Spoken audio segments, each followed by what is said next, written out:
کیا امیر معاویہ رضی اللہ عنہ نے خود کو عمر فاروق رضی اللہ عنہ سے زیادہ خلافت کا حقدار کہا؟ اس موضوع پر ایک حصے میں آپ کے سامنے گفتگو ہو چکی ہے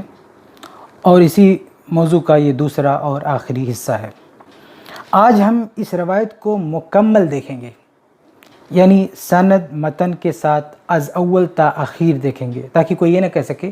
کہ ہم نے صرف چند الفاظ کو لے کے سیاق سے کاٹ کے کوئی بات کہی گئی۔ تو آئیے شروع کرتے ہیں۔ امام بخاری رحمہ اللہ فرماتے ہیں حدثنی ابراہیم بن موسیٰ قال اخبرنا ہشام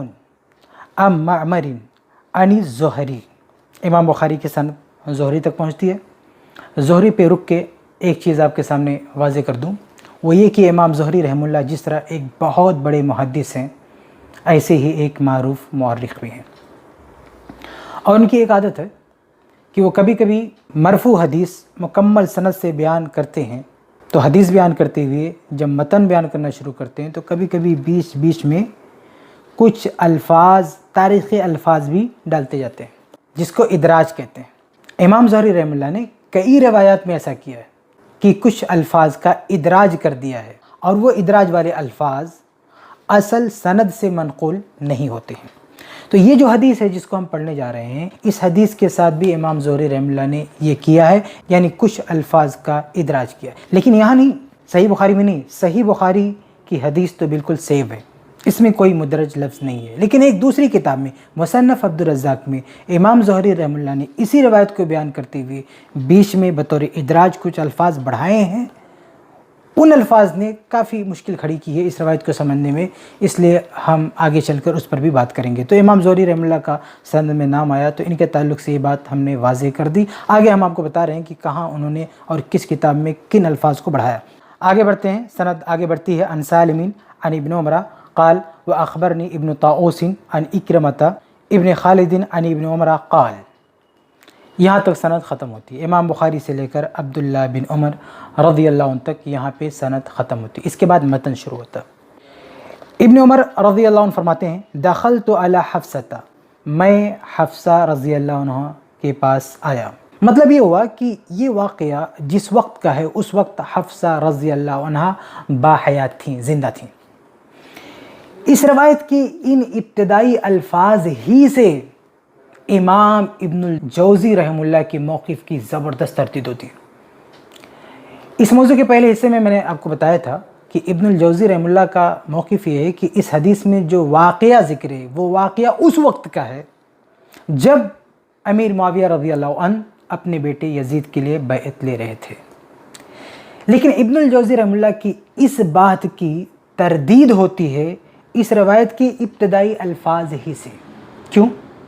اس لیے کہ امیر معاویہ رضی اللہ عنہ نے اپنے بیٹے یزید کے لیے بیعت جس سن میں لی تھی وہ کون سا سن تھا؟ وہ سن 56 ہجری تھا۔ چنانچہ یہ ہمارے پاس ہے تاریخ طبری جلد نمبر 3 اور اس کا صفحہ نمبر 269۔ اس میں ہے 56 ہجری۔ 56 ہجری میں کیا ہوا وہ بتاتے ہیں۔ کہتے ہیں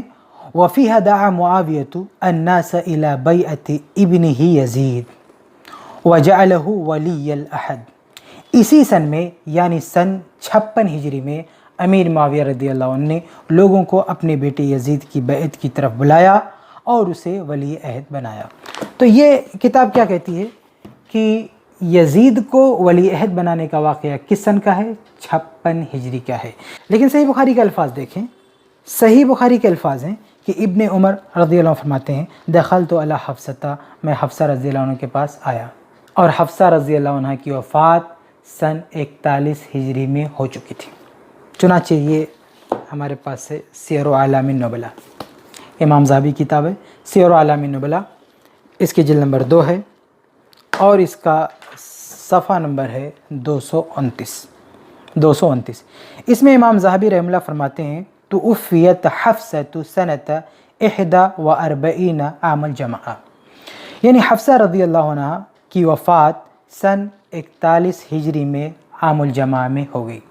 تو یہ کتاب کہتی ہے، امام ذہبی رحمہ اللہ فرماتے ہیں کہ 41 ہجری میں حفصہ رضی اللہ عنہ اس دنیا سے جا چکی تھی،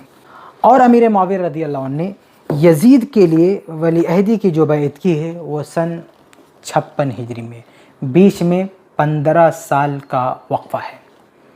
اور اس روایت میں یہ آتا ہے کہ حفصہ رضی اللہ عنہ اس واقعے کے وقت زندہ تھی، مطلب یہ یزید کو ولی عہد بنانے والا واقعہ ہو ہی نہیں سکتا، کیونکہ اس واقعے سے 15 سال پہلے حفصہ رضی اللہ عنہ فوت ہو چکی ہیں، اور یہاں پہ حفصہ رضی اللہ عنہ اس واقعے میں باحیات نظر آتی ہیں۔ بلکہ اس روایت میں آگے حبیب بن مسلمہ کا بھی ذکر ہے، اور حبیب بن مسلمہ کی وفات ہوئی ہے 42 ہجری میں، یعنی حبیب بن مسلمہ کی وفات اور یزید کو ولی عہد بنانے کے واقعے کے بیچ میں 14 سال کا وقفہ ہے۔ اس لیے یہ اس روایت کی ابتدائی الفاظ اور آگے جو حبیب بن مسلمہ کا ذکر ہے وہ الفاظ، یہ سب بتلاتے ہیں کہ اس حدیث میں جو واقعہ مذکور ہے وہ واقعہ یزید کو ولی عہد بنانے والا واقعہ نہیں ہے۔ اس لیے ابن الجوزی رحمہ اللہ نے جو یہ کہہ دیا کہ اس میں یزید کو ولی عہد بنانے والا واقعہ ہے، اس واقعے کی زبردست تردید ہوتی ہے خود اسی روایت کے ابتدائی اور درمیانی الفاظ سے۔ تو بہرحال یہ شروعات ہے، یہ تو روایت شروع ہوتی ہے، آگے بڑھتے ہیں۔ عبداللہ بن عمر رضی اللہ عنہ فرماتے ہیں کہ دخلت علی حفصہ، میں حفصہ رضی اللہ عنہ کے پاس آیا، ونسواتها تنتف، اور ان کے بالوں سے پانی ٹپک رہا تھا۔ قلت، میں نے کہا، قد کان من امر الناس ما ترین، کہ لوگوں کا کیا معاملہ ہے آپ دیکھ رہی ہیں، فلم یجعل لی من الامر شیء، اس معاملے میں میرا کوئی تعلق نہیں رکھا گیا ہے۔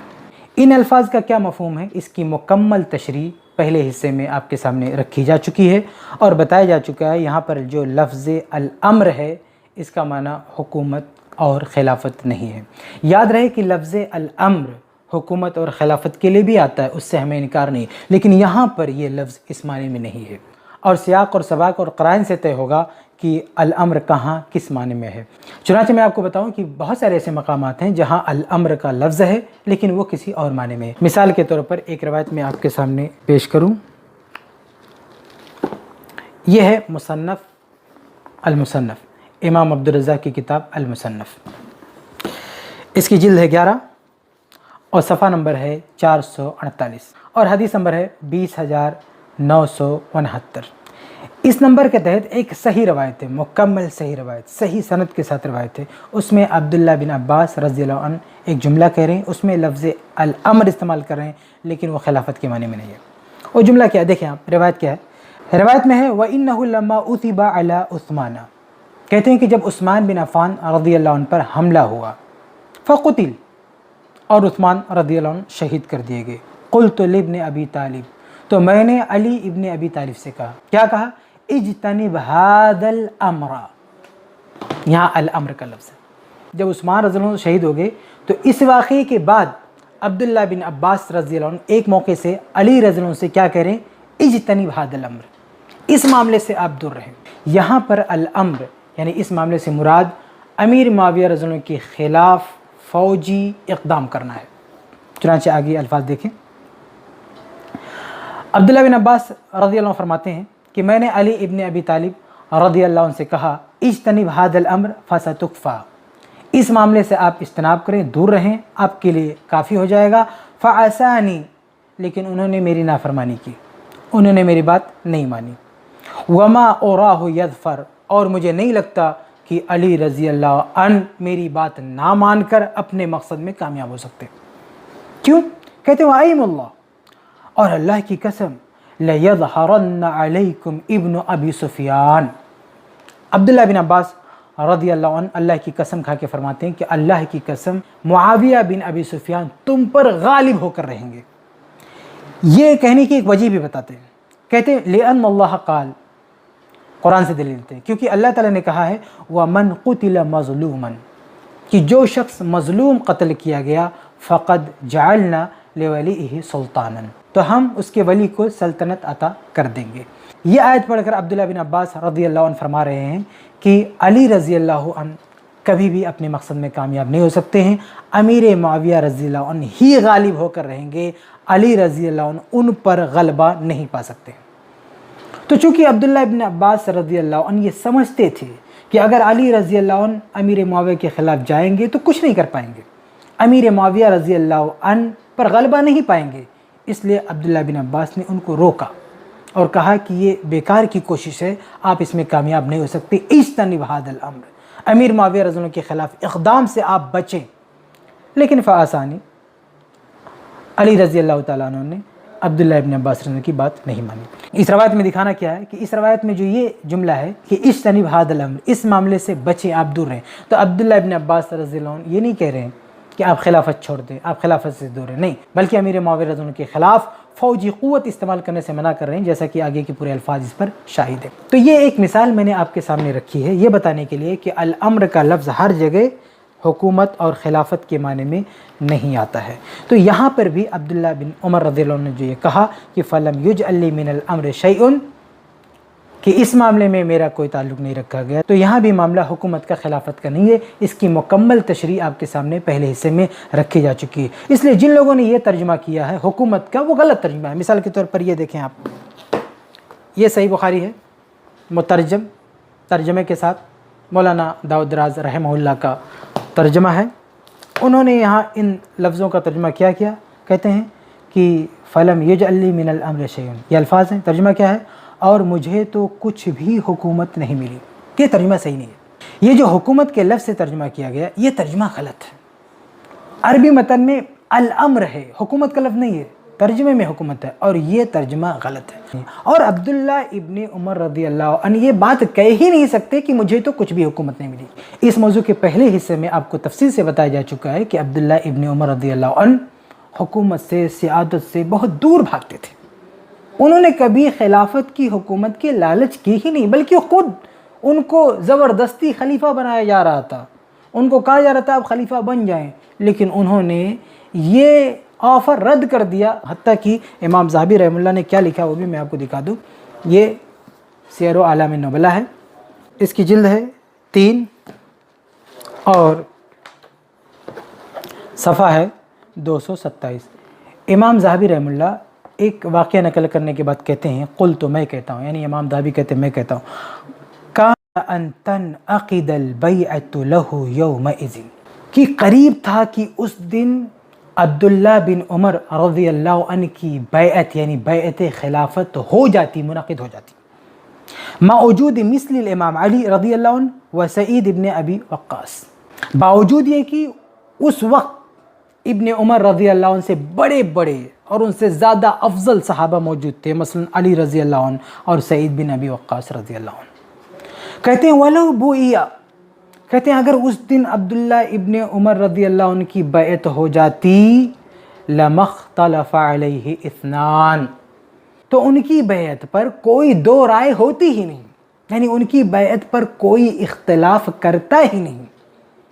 ولیکن اللہ حما، لیکن اللہ تعالیٰ نے ان کو بچا لیا۔ اب ذرا غور فرمائے کہ امام ذہبی رحمہ اللہ کیا فرما رہے ہیں کہ عبداللہ ابن عمر رضی اللہ عنہ کا مقام یہ تھا کہ اگر وہ ایک ہلکا سا بھی اشارہ کر دیتے کہ میری ہاتھ پر بیعت کرو، تو پوری امت ان کے ہاتھ پر، ان کی بیعت پر متفق ہو جاتی اور ایک شخص بھی اختلاف نہیں کرتا۔ اب ذرا غور کیجئے کہ جس شخص کی پوزیشن یہ ہو، کیا وہ یہ کہہ سکتا ہے کہ مجھے تو کچھ بھی حکومت نہیں ملی، جیسا کہ اس میں ترجمہ کیا گیا؟ بالکل نہیں۔ عبداللہ ابن عمر رضی اللہ عنہ ایسا جملہ نہیں بول سکتے ہیں، اور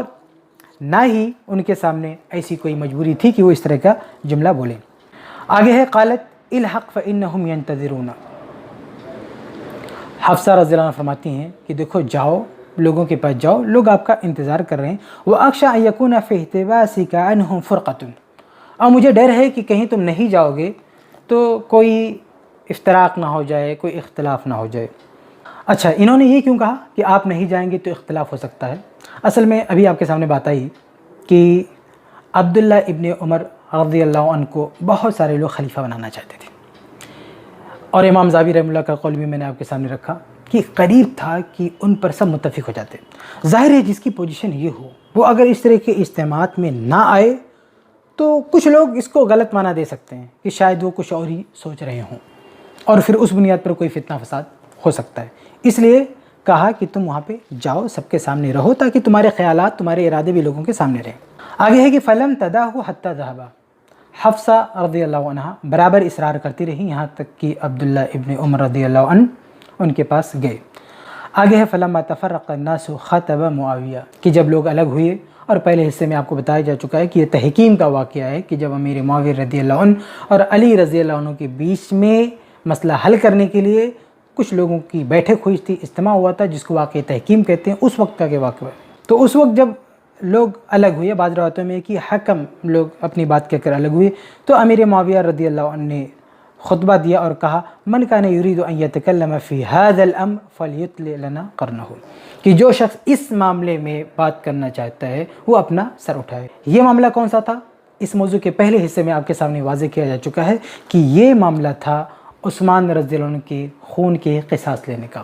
اور امیر معاویہ رضی اللہ عنہ اسی بارے میں کہہ رہے تھے کہ اس معاملے میں جو بات کرنا چاہتا ہے وہ آگے آئے، یعنی اس معاملے میں کوئی میرے ارادے اور میرے مشن کے خلاف بات کہنا چاہتا ہے تو سامنے آئے، اپنی بات رکھے۔ آگے کہتے ہیں فَلَنَحْنُ أَحَقُّ بِهِ وَمِنْ أَبِي، اور اس معاملے میں یعنی خون عثمان رضی اللہ عنہ کے معاملے میں، قصاص کے معاملے میں جو بھی بات کرے گا، ہم اس معاملے میں اس سے اور اس کے باپ سے بھی زیادہ حق رکھتے ہیں۔ اور یہ بات اپنی جگہ پر بالکل صحیح ہے کہ خون عثمان کے قصاص کے معاملے میں امیر معاویہ رضی اللہ عنہ سب سے زیادہ حق رکھتے تھے۔ اس کی پوری تشریح اس موضوع کے پہلے حصے میں آپ کے سامنے رکھی جا چکی ہے، اور یہ بھی بتایا جا چکا ہے کہ وَمِنْ أَبِي جو آگے کہا اس کا کیا مفہوم ہے۔ اچھا، یہاں پہ جو غلط فہمی پھیلائی گئی ہے وہ یہ کہ امیر معاویہ رضی اللہ تعالیٰ عنہ نے یہاں پہ خلافت کی بات کی، جو کہ غلط ہے، اور دوسری یہ کہ امیر معاویہ رضی اللہ عنہ نے یہ الفاظ عبداللہ ابن عمر رضی اللہ عنہ کے بارے میں کہے ہیں، جبکہ روایت میں ایسی کوئی بات نہیں ہے۔ یعنی نہ تو روایت میں یہ ہے کہ خلافت کے بارے میں بات ہو رہی تھی، اور نہ یہ ہے کہ امیر معاویہ رضی اللہ تعالیٰ عنہ نے عبداللہ ابن عمر رضی اللہ عنہ کی طرف اشارہ کرتے ہوئے ایسی کوئی بات کی ہے۔ اس کی پوری تشریح اس موضوع کے پہلے حصے میں آ چکی ہے، لیکن آج آپ کے سامنے یہ واضح کروں کہ یہ غلط فہمی پیدا کیسے ہوئی، کہ لوگوں نے یہ کیسے سمجھ لیا کہ امیر معاویہ رضی اللہ عنہ نے اس جملے سے عبداللہ ابن عمر رضی اللہ عنہ کی طرف اشارہ کیا۔ تو اس کی وجہ ایک روایت کے کچھ ایسے الفاظ ہیں جو ضعیف ہیں، مدرج ہیں، ثابت نہیں ہیں۔ چنانچہ یہ ہمارے پاس ہے المصنف، مصنف عبدالرزاق، اس کے جلد ہے 5 اور صفحہ نمبر اس کا آپ دیکھیے 452 پر امام عبدالرزاق رحمہ اللہ ایک روایت نقل کرتے ہیں، کہتے ہیں اما امرین انی زہری قال، وہ معمر سے نقل کرتے ہیں، وہ زہری سے نقل کرتے ہیں، قال ان رسول اللہ، امام زہری ڈائریکٹ اللہ کے رسول صلی اللہ علیہ وسلم کا نام لے کے کچھ بیان کر رہے ہیں اور اس کی سند نہیں بتا رہے ہیں، اور یہ بہت دور تک یعنی کئی صفحات تک ایسے ہی نقل کرتے گئے، 15 صفحات تک، یعنی وہاں سے شروع کیا بیان کرنا اور 15 صفحات تک بیان کرتے چلے گئے اور سند نہیں پیش کیا، یعنی تاریخ بیان کیا۔ اور میں نے شروع ہی میں آپ کو بتایا تھا جب امام زہری کا سند میں نام آیا تھا کہ امام زہری رحمہ اللہ یہ محدث ہونے کے ساتھ ساتھ مورخ بھی ہیں، اور حدیث بیان کرتے کرتے کبھی کبھی وہ تاریخ بھی بیان کرنے لگتے ہیں۔ تو یہاں پہ امام زہری رحمہ اللہ نے ایک تفصیل پیش کی ہے ایک تاریخی روایت کی، اس کے بعد آگے چل کر وہ کچھ الفاظ کے لیے سند پیش کرتے ہیں۔ کہتے ہیں قال زہری کہتے ہیں عن سالم عن ابن عمر قال معمر واخبرنی ابن طاؤوس عن اکرمۃ ابن خالد عن ابن عمر قال فقام معاویہ، یہ سند پیش کیا اور کچھ اور باتیں پیش کی، اور آگے کیا ہے وہی جو صحیح بخاری کی روایت ہے کہ امیر معاویہ رضی اللہ عنہ کھڑے ہوئے اور کہا کہ اس معاملے میں ہم سے زیادہ حقدار کون ہے، بات کرے۔ تو یہاں بھی وہی الفاظ ہیں تھوڑی سی تبدیلی کے ساتھ، کہتے ہیں امیر معاویہ رضی اللہ عنہ نے کہا کہ کنت احق بہ منہ ومن ابیہ، کہ جو بھی اس معاملے میں بات کرے گا ہم اس سے اور اس کے باپ سے بھی زیادہ حق رکھتے ہیں۔ اس کے بعد آگے امام زہری رحمہ اللہ نے بغیر کسی سند کے کچھ الفاظ کہہ دیے ہیں جس نے بہت بڑا مسئلہ پیدا کر دیا۔ چنانچہ آگے کیا ہے قال یعرض بعبد اللہ ابن عمر، امام زہری کہتے ہیں کہ ان الفاظ کے ذریعے، یعنی یہ جو امیر معاویہ نے کہا کہ ہم اس سے اور اس کے باپ سے زیادہ اس معاملے میں حق رکھتے ہیں، ان الفاظ کے ذریعے امیر معاویہ رضی اللہ عنہ کا اشارہ عبداللہ ابن عمر کی طرف تھا۔ یہ جو جملہ آ گیا نا کہ امیر معاویہ عبداللہ بن عمر کی طرف اشارہ کر رہے تھے، یہ جملہ مصنف عبدالرزاق کی اس روایت میں جو آیا ہے وہ امام زہری کی طرف سے آیا۔ امام زہری نے اس کی کوئی سند بیان نہیں کی ہے، یہ جملہ ثابت ہی نہیں، ایک تاریخی بات ہے جو پتہ نہیں کہاں سے ان کو ملی اور اللہ کے یہاں پہ بیان کر دیا، اس لیے بے سند بات ہے، یہ ثابت ہی نہیں ہے۔ چنانچہ اس روایت کی پورے سیاق پر آپ نظر ڈالیں، 15 صفحات تک امام زہری رحمہ اللہ بغیر کسی سند کے بیان کرتے ہیں، اور یہاں پر امام عبدالرزاق کہتے ہیں قال الزہری، اس کے بعد ایک سند ہے، پھر متن ہے، پھر بیچ میں قال،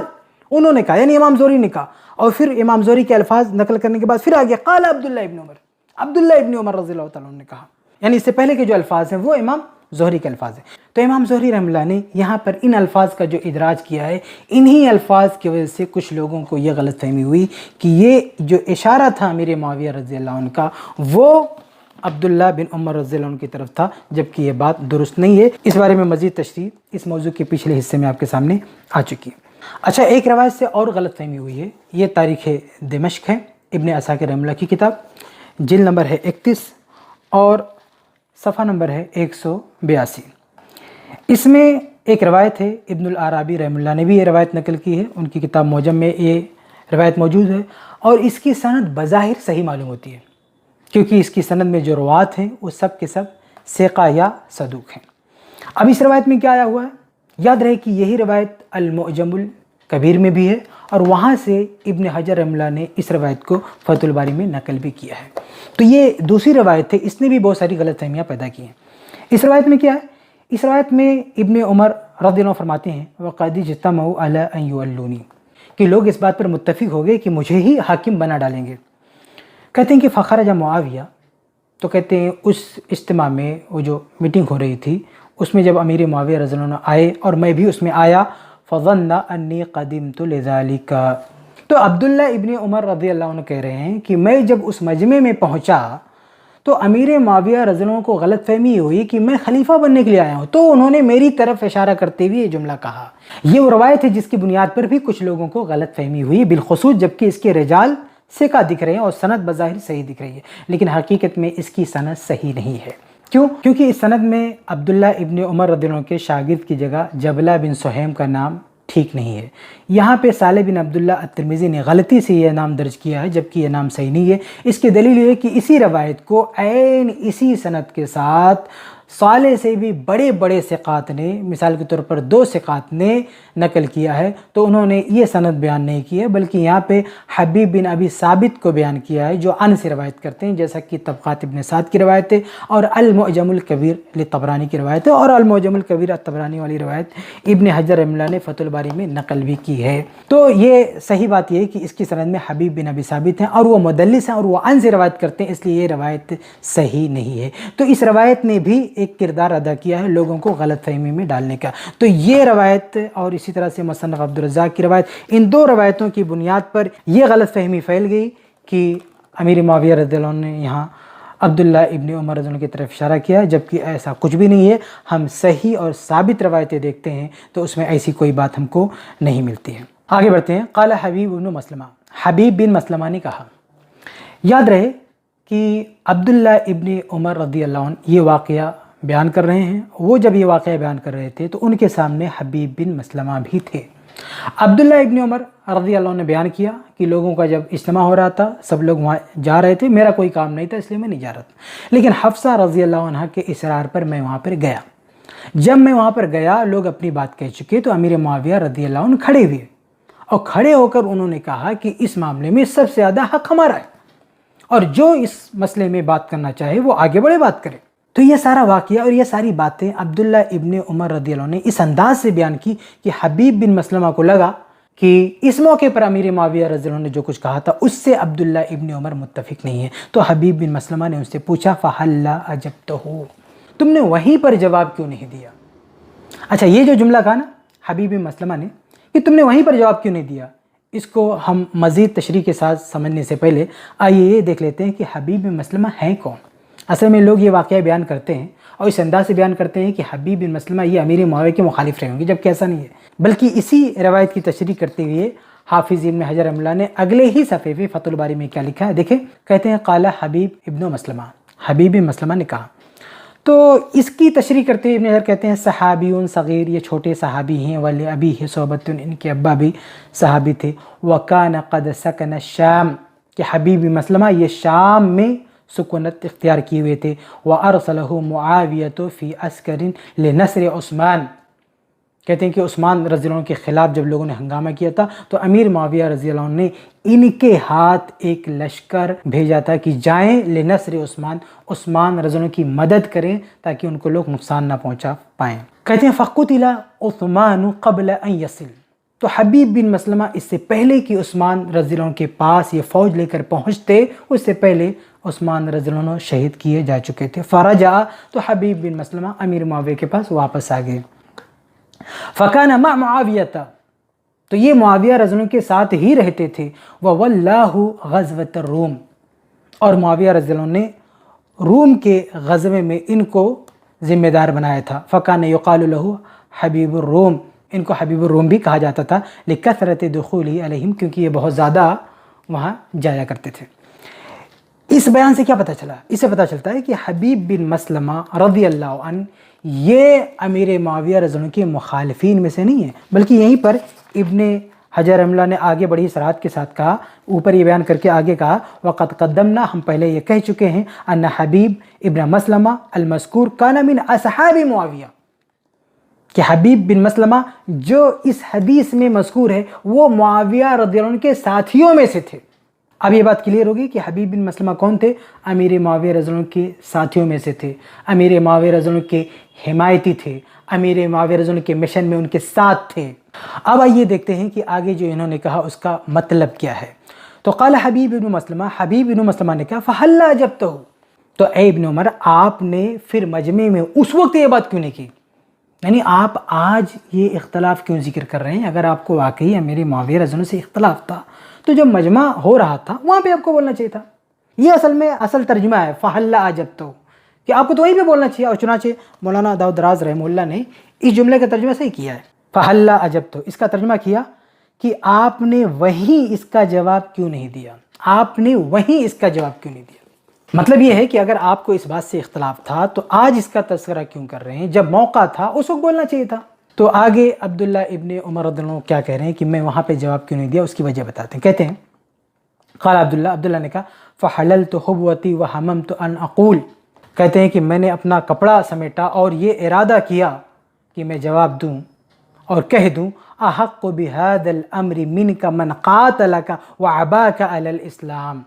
یعنی آپ اس معاملے میں خود کو زیادہ حقدار بتا رہے ہیں، جبکہ اس معاملے میں زیادہ حقدار وہ ہو سکتے ہیں جنہوں نے آپ سے اور آپ کے باپ سے اسلام کے لیے لڑائی لڑی۔ اچھا، یہاں پر پھر لفظ امر آ گیا، اور یہاں بھی امر سے وہی مراد ہے جو اوپر سے ہم بتاتے آ رہے ہیں کہ خون عثمان رضی اللہ عنہ کے قصاص کے مطالبے والا مسئلہ مراد ہے، یہاں پہ حکومت مراد نہیں ہے۔ تو عبداللہ ابن عمر رضی اللہ عنہ اس معاملے میں، یعنی خون عثمان رضی اللہ عنہ کے قصاص کے معاملے میں یہ رائے رکھتے تھے کہ جو بڑے صحابہ ہیں، سینئر صحابہ ہیں، کبار صحابہ ہیں، وہ زیادہ حق رکھتے ہیں کہ اس بارے میں کوئی بات کریں، کوئی کارروائی کریں، کوئی ایکشن لیں، ان کا حق زیادہ ہے۔ اور یہ جو امیر معاویہ رضی اللہ عنہ کہہ رہے ہیں کہ میں ہی تنہا سب سے زیادہ حقدار ہوں، یہ درست نہیں ہے۔ یہ عبداللہ ابن عمر رضی اللہ عنہ کی رائے ہے۔ چنانچہ عملاً ہم دیکھتے بھی ہیں کہ خون عثمان رضی اللہ عنہ کے قصاص کا مطالبہ صرف امیر معاویہ رضی اللہ عنہ نے نہیں کیا، بلکہ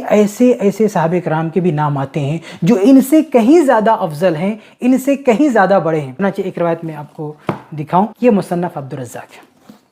یہ مصنف عبدالرزاق، اس کی جلد نمبر ہے 7، بیروت والا نسخہ ہے، اور اس کا صفحہ نمبر 545۔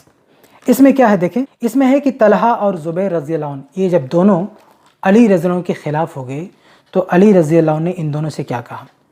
وقال علی لطلحہ والزبیر، علی رضی اللہ عنہ نے طلحہ و زبیر سے کہا الم تباین،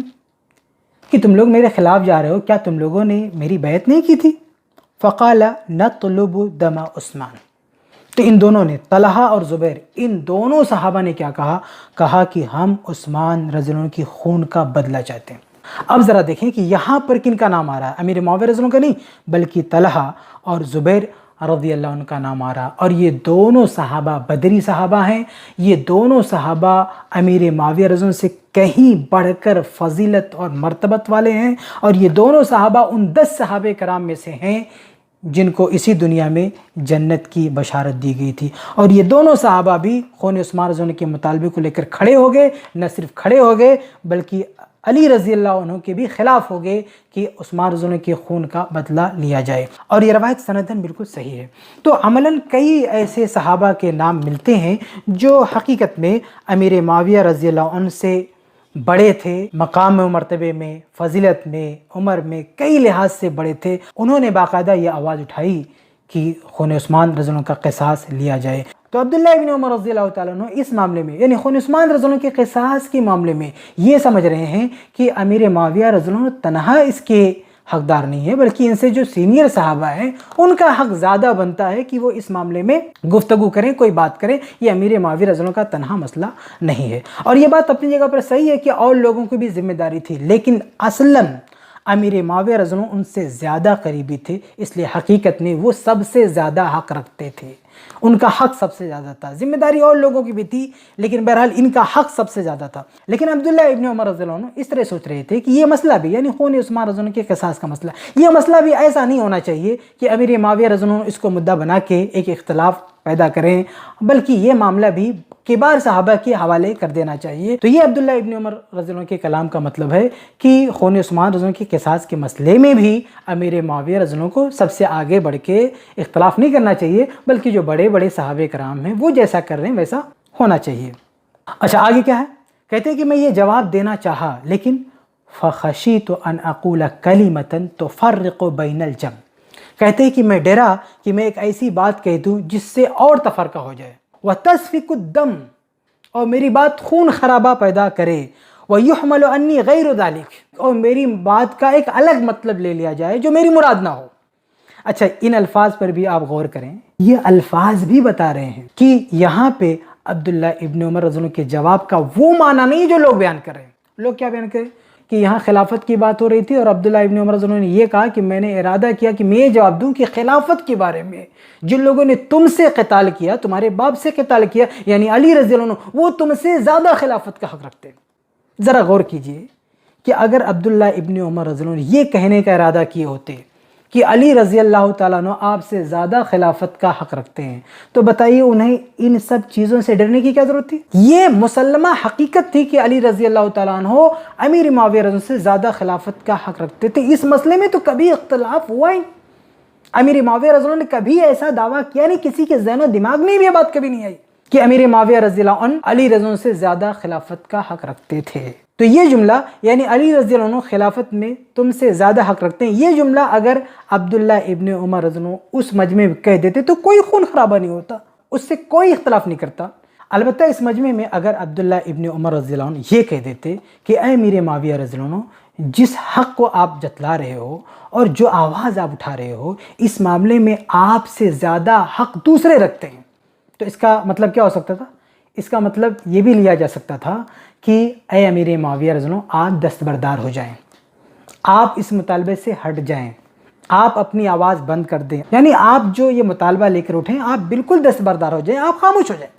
ظاہر ہے کہ امیر معاویہ رضی اللہ عنہ یہ بات کبھی پسند نہیں کرتے، اور اس مسئلے پر اشتعال ہو سکتا تھا، خون خرابہ ہو سکتا تھا کہ عثمان رضی اللہ عنہ ہمارے رشتہ دار ہیں، ہم ان کے خون کا مطالبہ کرتے ہیں، ہم کیوں چپ ہو جائیں، ہم کیوں خاموش ہو جائیں؟ تو یہ بات اگر کیا آتی کہ آپ خون عثمان رضی اللہ عنہ کے مطالبے سے دستبردار ہو جائیں اور دوسروں کو یہ حق ادا کرنے دیں، تو ظاہر ہے کہ امیر معاویہ رضی اللہ عنہ اس کو کبھی تسلیم نہ کرتے، بلکہ اس پر خون خرابہ بھی ہو سکتا تھا۔ آگے ہے فَذَكَرْتُ مَا أَعَدَّ اللَّهُ فِي الْجَنَانِ، تو میں نے یاد کیا کہ اختلاف نہ کرنے پر جنت میں جو ثواب کا وعدہ ہے وہ بہت بڑا ہے، تو میں نے اختلاف نہیں کیا، میں نے خاموشی اختیار کی۔ قال حبیب بن مسلمہ کیا کہتے ہیں؟ دیکھیں حبیب بن مسلمہ نے شروع میں کہا تھا کہ آپ کو اگر اختلاف تھا تو آپ کو مجمع میں کہنا چاہیے تھا، تو عبداللہ ابن عمر رضی اللہ عنہ نے یہ توجیہ کی اور کہا کہ میں نے مجمع میں اس لیے نہیں کہا کیونکہ مجمع میں کہتا تو وہاں پہ انتشار ہو جاتا۔ تو جب ان کی یہ بات سنی تو حبیب کہتے حفظت و عصمت، آپ بچا لیے گئے، محفوظ کر لیے گئے فتنے سے، یعنی اگر واقعی آپ وہاں پہ جواب دیتے تو آپ کے جواب سے فتنہ ہو سکتا تھا، ہنگامہ ہو سکتا تھا، خون خرابہ ہو سکتا تھا، لیکن آپ نے حکمت سے کام لیا ہے، آپ نے یہ اچھا کام کیا، آپ کی خاموشی کی وجہ سے وہاں کوئی فتنہ فساد نہیں ہوا۔ اور عجیب بات یہ کہ کچھ لوگ حفظتہ اور عصمتہ کا یہ معنی بیان کرتے کہ آپ نے وہاں پہ جواب نہیں دیا ورنہ آپ کی گردن مار دی جاتی، تو حفظتہ آپ نے اپنی جان بچا لی، عصمتہ آپ محفوظ ہو گئے، جبکہ یہ معنی دور دور تک نظر نہیں آتا۔ اصل مفہوم یہ ہے ان الفاظ کا کہ اے عبداللہ ابن عمر، آپ نے وہاں جواب نہیں دیا، جواب نہ دے کر آپ فتنے سے محفوظ رہ گئے، ورنہ آپ کی وجہ سے بہت بڑا فتنہ ہو جاتا وہاں پہ۔ یہ حبیب بن مسلمہ نے کہا، اور یاد رہے کہ حبیب بن مسلمہ رضی اللہ عنہ یہ امیر معاویہ رضی اللہ عنہ کے ساتھیوں میں سے تھے، ان کے حمایتی تھے۔ تو میرے بھائیو یہ پورا واقعہ ہے، میں نے پورے الفاظ آپ کے سامنے پڑھ دیے ہیں، سند کے ساتھ، متن کے ساتھ اور سیاق اور سباق کا ایک دوسرے سے کیا تعلق ہے وہ سب میں نے واضح کر دیا، تاکہ کوئی یہ نہ کہے کہ اس روایت کے کسی حصے کو میں نے بیان کیا، کسی حصے کو چھوڑ دیا ہے۔ خلاصہ یہ کہ اس روایت کی بنیاد پر جو یہ دعویٰ کیا جاتا ہے کہ امیر معاویہ رضی اللہ عنہ نے عمر رضی اللہ عنہ کے شان میں گستاخی کی اور خود کو ان سے بھی زیادہ خلافت کا حقدار قرار دیا، یہ بالکل بے بنیاد بات ہے۔ خود ابن حجر رحمہ اللہ نے بھی فتح الباری میں یہ لکھا ہے کہ ایسا سوچا بھی نہیں جا سکتا ہے کہ امیر معاویہ رضی اللہ عنہ عمر فاروق رضی اللہ عنہ کے بارے میں ایسی کوئی بات کہہ سکے۔ تو میں نے اس روایت کے اس مفہوم کو دو حصوں میں آپ کے سامنے واضح کیا ہے۔ پہلے حصے میں خاص ان الفاظ پر بحث کی ہے جن الفاظ کو کوٹ کر کے مفہوم بگاڑا جاتا ہے، اور آج کے اس حصے میں نے پوری روایت آپ کے سامنے سند متن کے ساتھ پڑھی ہے اور پورا سیاق آپ کے سامنے رکھا ہے، تاکہ ہر بات اپنی جگہ پر واضح ہو جائے اور کسی قسم کا کوئی اشکال نہ رہے۔ اللہ سے دعا ہے کہ اللہ رب العالمین ہم سب کو کتاب و سنت کی اتباع اور صحیح سمجھ، صحیح فہم کی توفیق عطا فرمائے۔ آمین یا رب العالمین۔